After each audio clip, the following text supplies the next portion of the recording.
The FCT Minister Nyesom Wike has made it clear that his rift with River State Governor Demola Fubara is here to stay. Wike recently called out Fubara and his team for not following the 8-point peace deal brokered by President Tinubu in 2023.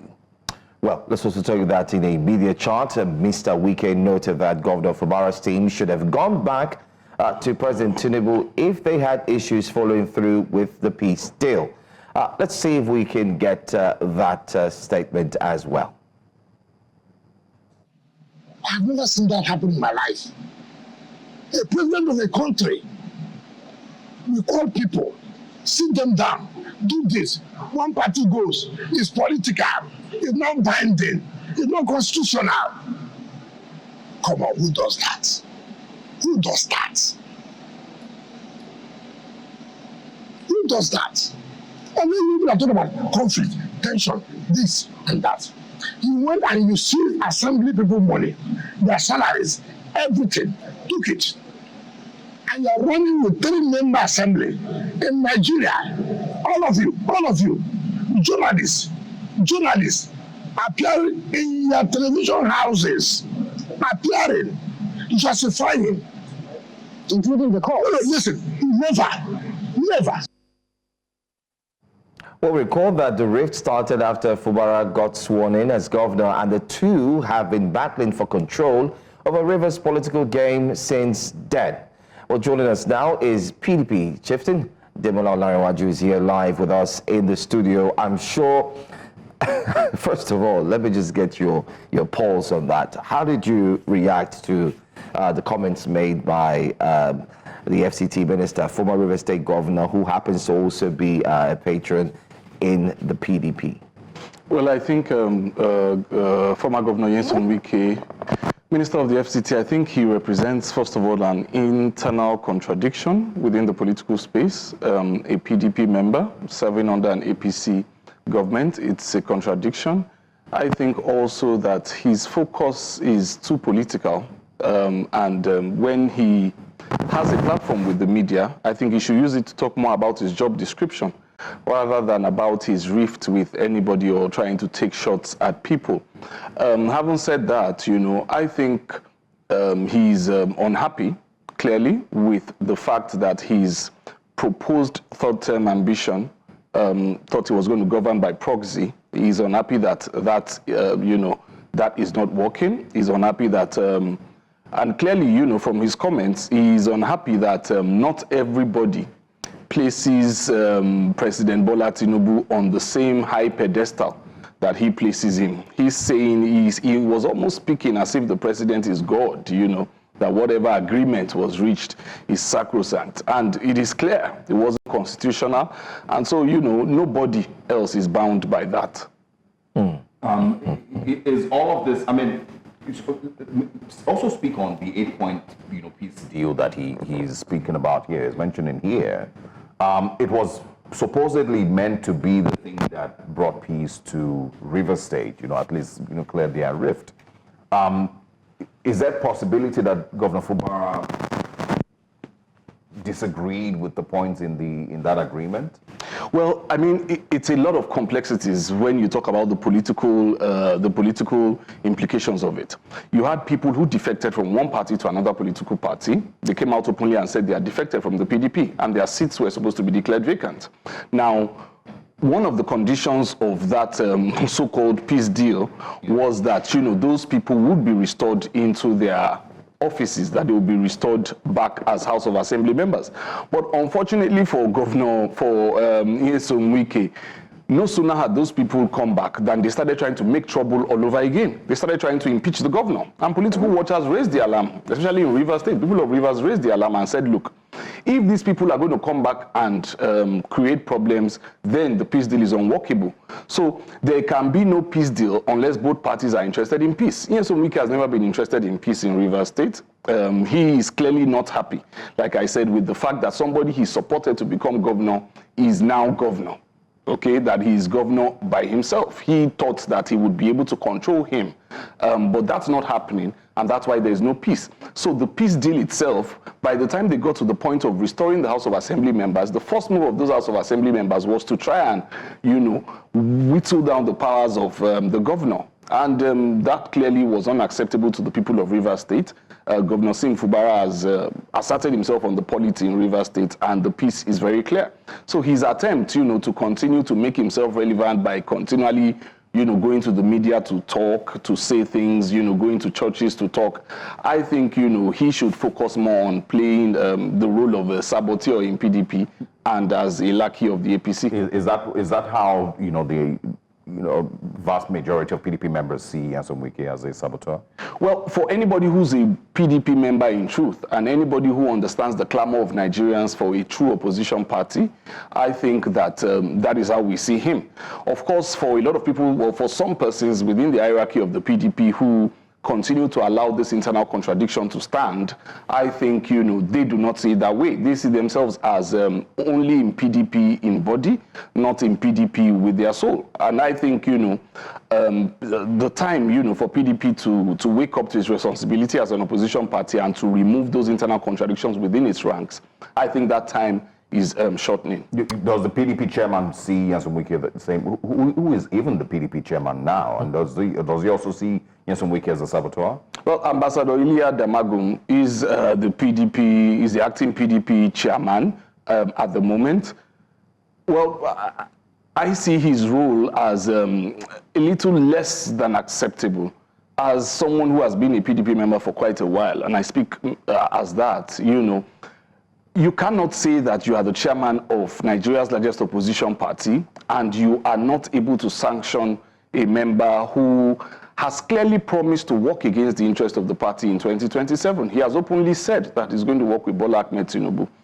So I think, the PDP has lost several opportunities to instill discipline within its ranks, to rise up and become the opposition that Nigerians want.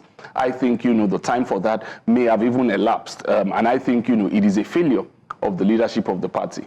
But there seems to be a lot of PDP party members who are currently decamping to APC. And there are questions if the PDP is strong enough to actually go into 2027 elections with a certainty that they would come out victorious. Doesn't that bother you that the party is slowly losing its power, its strength, and its ability to actually win elections? I think 2023, I think it destroyed several things within the polity. One of it is the fact of anti-party activities led by Nyesom Wike, no less. And I think, from that point on, there has to be realignment within the polity. I think those realignment will happen soon. I think that the PDP will either need to be a part of that alignment or, align itself fully with the APC. It's a situation for me of the APC versus Nigerians. PDP may not necessarily be the platform that will be the political vehicle for that agitation.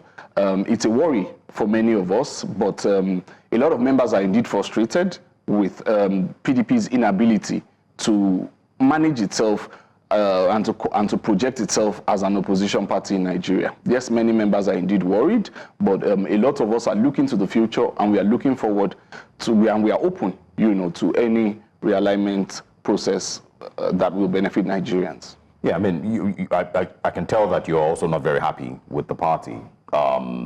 You called it the largest opposition party in Nigeria, but many people would even say that that is, just by name. It's not necessarily the party that has the followership that it should have as the largest opposition party in Nigeria. You've also expressed your discomfort with the way the party has been handled. It failed to hold its National Executive Committee meetings.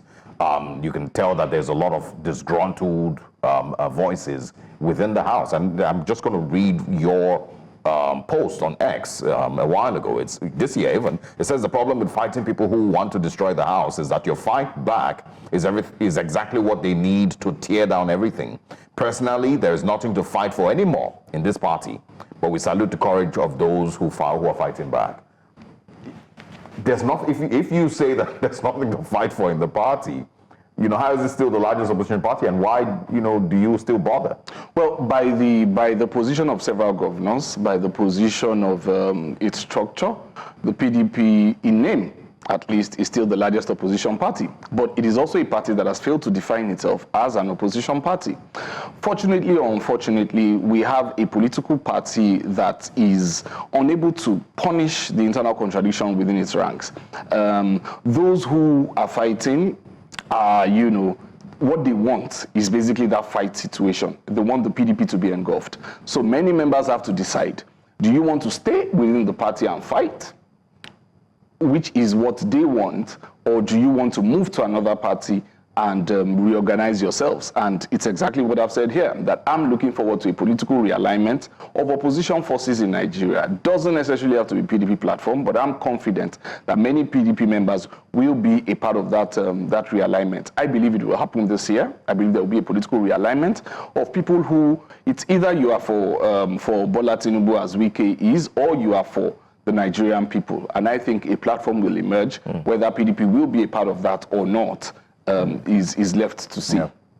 Do you think that the current PDP that we see today is the same PDP of yesteryears, if you put it that way? And do you also think that, by the way, do you have a presidential candidate internally? Because there are still conversations about former, candidate Atiku Abubakar still running, wanting to run for 2027, and there are mixed reactions as to why he shouldn't. Can you shed more light on what the internal wrangle is all about and the possibility of having a candidate eventually? Because many have said that if the PDP has not put its own house in order, how is it possible that they would be able to, run for 2027? So I think it's several things. I think the PDP itself, like I said, the conversation, I think, has gone beyond PDP at this point. For the fact that PDP has not been able to distinguish itself as an opposition party, for the fact that it has not been able to differentiate between itself and the APC, it's a major problem. I think that, PDP today is not what PDP used to be. It's no longer the party that it used to be, and that's a problem. So that's as far as that. Those who try to make it about the presidential candidates or make it about presidential aspirants would understand that you first must have a political party before you can talk about the candidates or the aspirants. If a party is not viable, then it is not viable.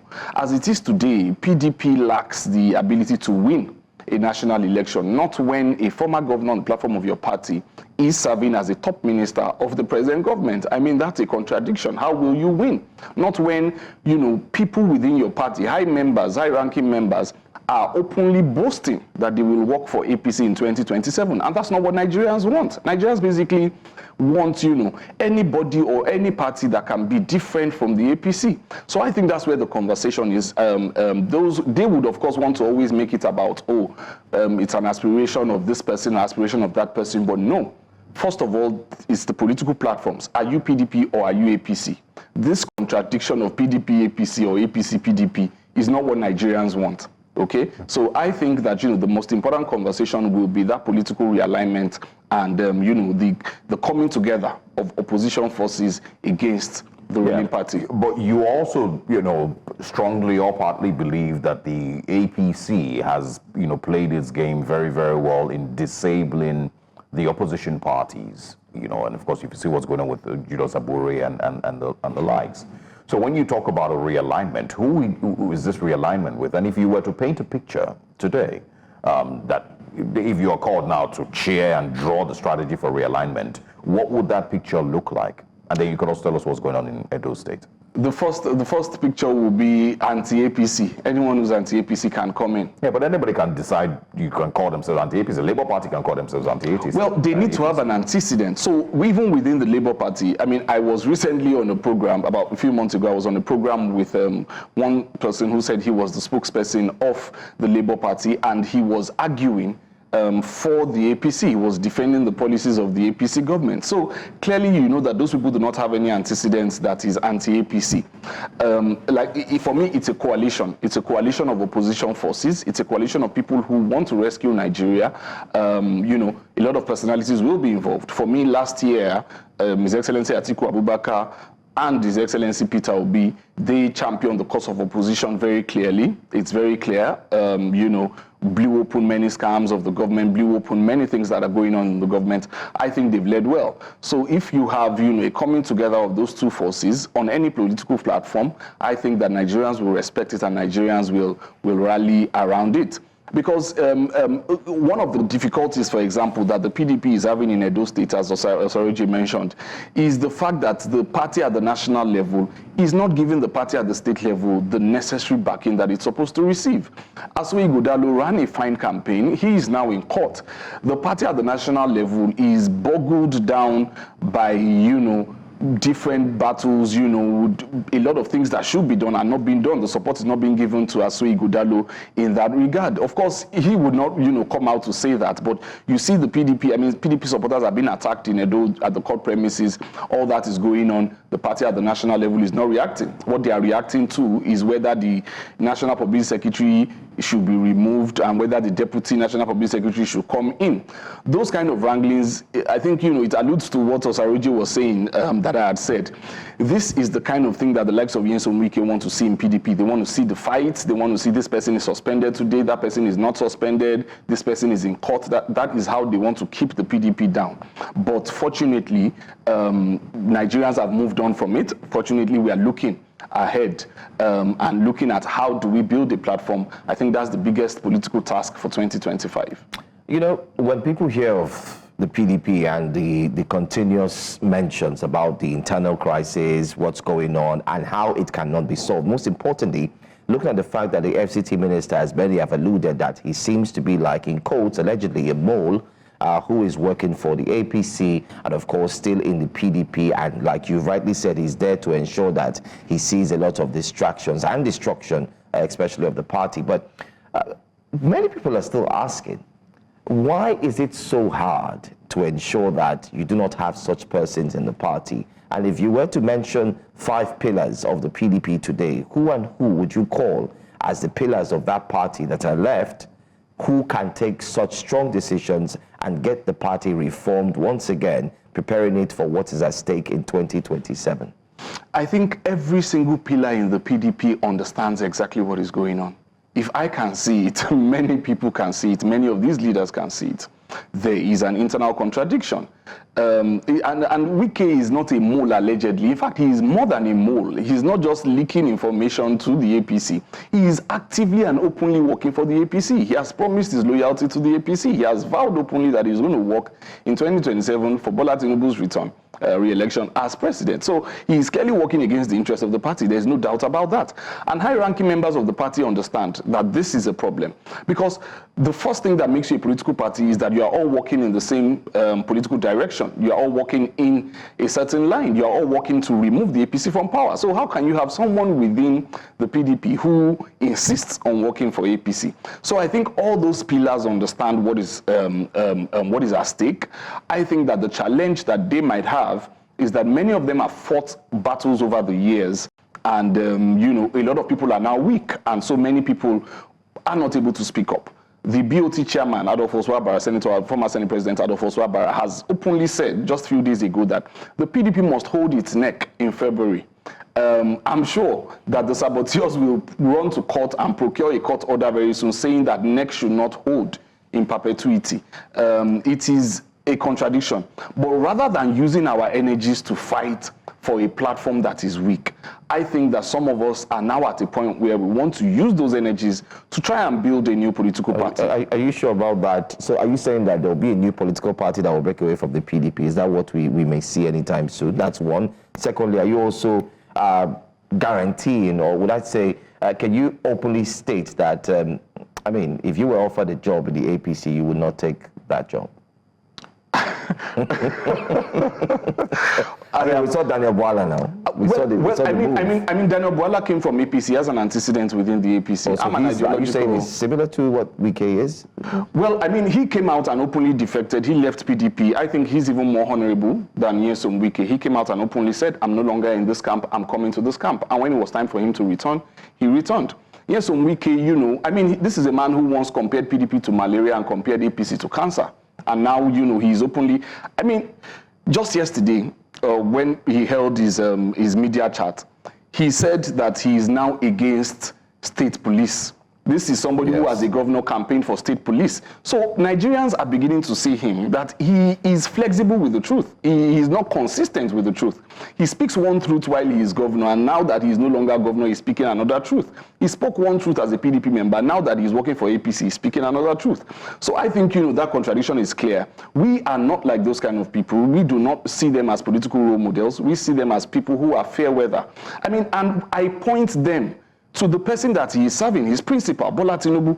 If Bola Tinubu had joined PDP when he was the sole governor of APC on the ACN platform, would he be where he is today?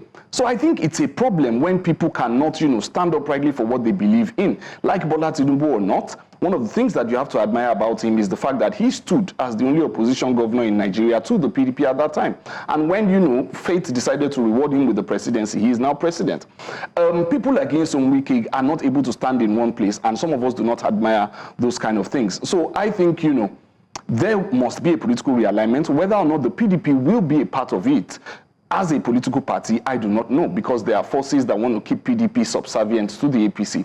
But I am confident that the nationalist ideologues within the PDP will definitely be a part of that alignment. It might not be a new political party.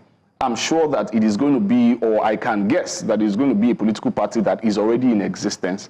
Patriots from all parties will probably coalesce in that party and start to build the structure of that party ahead. Of course, there's always the possibility that you would have saboteurs within your ranks, but it is, I think our minds have to be open to the possibility that from 2023, even your closest governor, even your most vocal governor can betray you. And so for 2027, we will be on guard towards that. Yeah.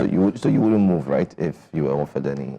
No, definitely now not. That Yorubas are getting everything. Definitely not. You said? I said now that the Yorubas seem to be getting everything. Well, but the problem is, what is the benefit itself? What is the benefit to the Yorubas? Are the Yorubas buying pepper cheaper? There is nothing going on other than, we were once president. And even that "we" is in quotes because it doesn't put any money in my pocket. As a Yoruba man, I do not get preferential treatment if I want to buy petrol or if I want to buy a crate of eggs. It's the same price that is still being sold. So I think it's a major problem. And I think that the Yorubas are going to demonstrate this because very clearly there is a problem. A lot of Yoruba people are disappointed with the president.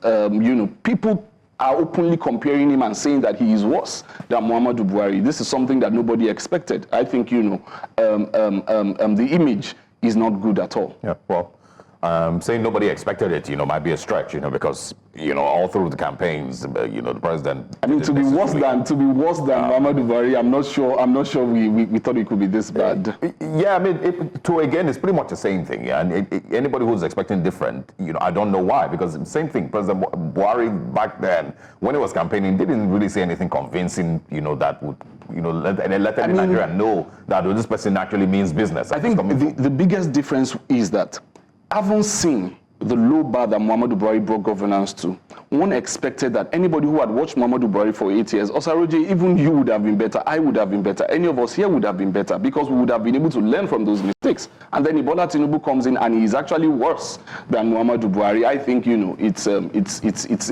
an embarrassment to any political watcher. All right. Anyway.